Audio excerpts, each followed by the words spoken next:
2, 3, drink. 1, 2, 3, 1, 2, 3, drink. 1, 2, 3, 1, 2, 3, drink. Come back till I lose God.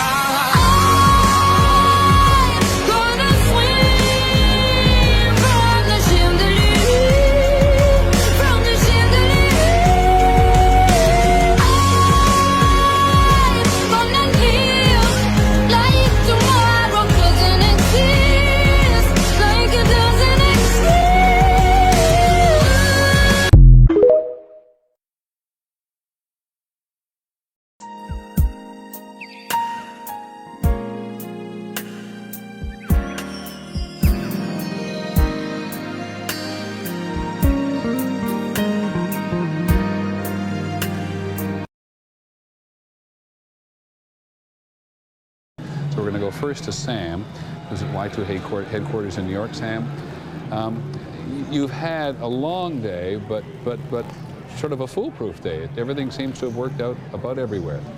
Well, Peter, it's like the firefighters are sitting around the station house and playing a pinochle, waiting for the bell to ring. It never rings. On the other hand, you're exactly right. That's the best outcome. I mean, does the phrase "no news is good news" resonate so loudly?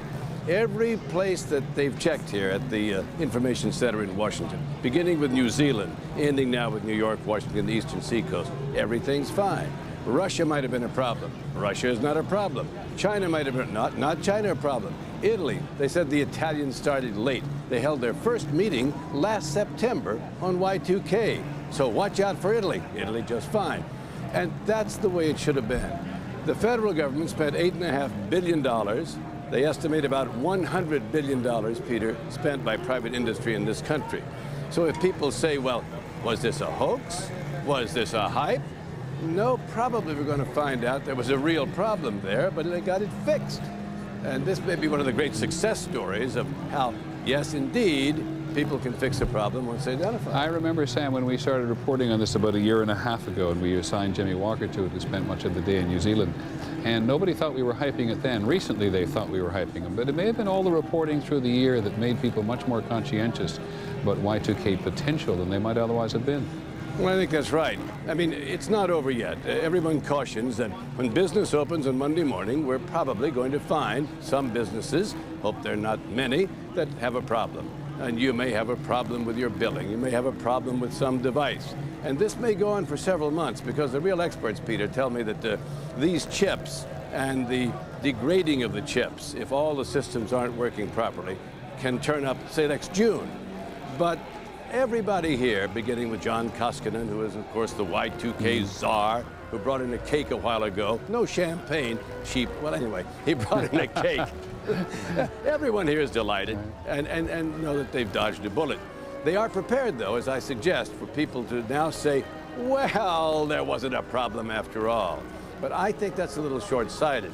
I mean, if we dodged a bullet, to examine how many bullets were out there seems to me to be a futile exercise. In the broader sense, too, Sam, though, everybody worked very hard, I think, everywhere in the world, as best we can tell, with some exceptions, Ukraine being one, worked very hard at trying to avoid a Y2K problem. The general public seemed to be very casual. There was no rush, for example, on ATM machines anywhere in the country.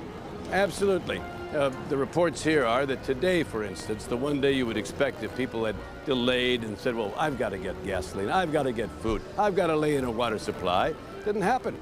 In fact, it was sort of normal for a long weekend, as this is, and no more. Now, the one place, interestingly enough, around the world where the public reacted with some alarm was Japan. The Japanese apparently laid in 50% more bottled water than they normally do. Stoves, cook stoves. They took to heart the idea that their infrastructure might go down. But of course, they didn't go down either. For a very good reason in Japan, Sam, because the Japanese government warned people to take care. The Japanese government warned people to put in extra supplies, warned them to take in water, warned them that this might be a very dangerous moment for them in this astonishing technological nation. Well, that's true, but of course, we were warned also. Now, I think you're right. We were warned, the American public, and yet we were also told at the same time it's going to be okay. Because the government reports, the last one came, just a few days ago in the reports from the White House, finally came to the point of saying it's going to be all right. There aren't going to be any great dislocations. And so far, of course, those reports are correct. Now, as I said earlier, Peter, they're taking precautions. For instance, there are two major pipelines that ship oil from the Texas area to New York and Chicago.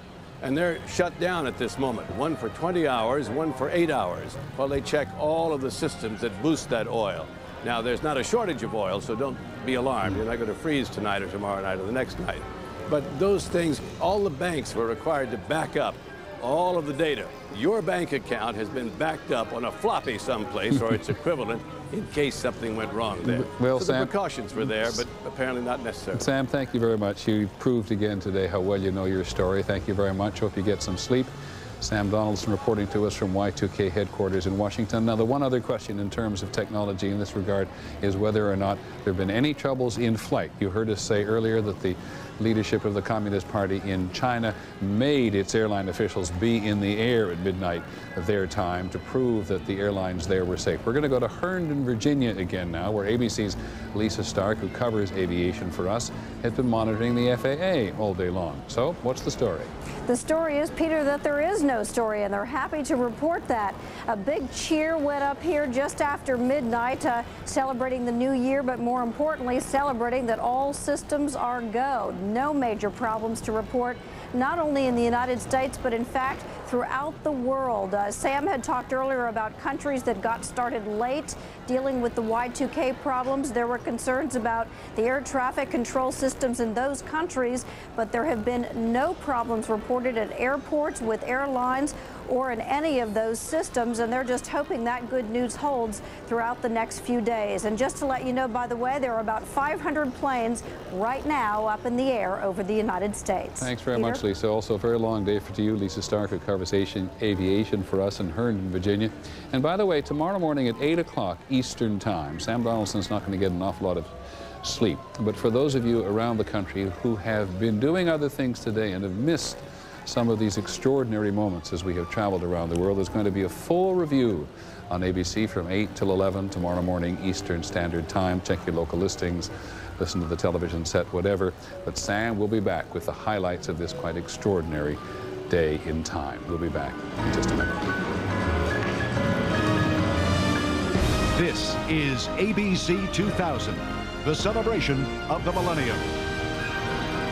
Brought to you by Cadillac, the power of and the fusion of design and technology. And by AccuView.